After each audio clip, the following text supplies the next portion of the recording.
Welcome to the video tutorial of GreenCloud VPS. Today, we will show you how to boot Windows Server 2022 into safe mode using GUI or command line methods.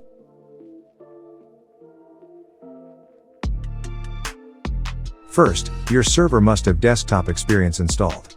Next, open System Configuration.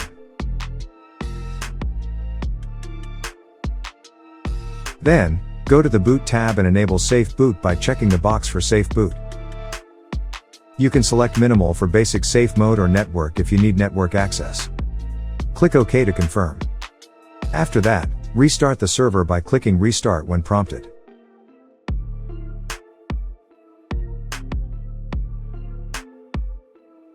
The server will boot into safe mode on the next startup.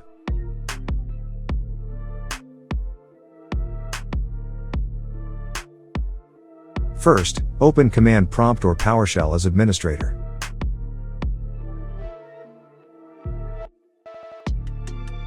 Next, set safe mode by running the following command. Then, run the following command to reboot immediately.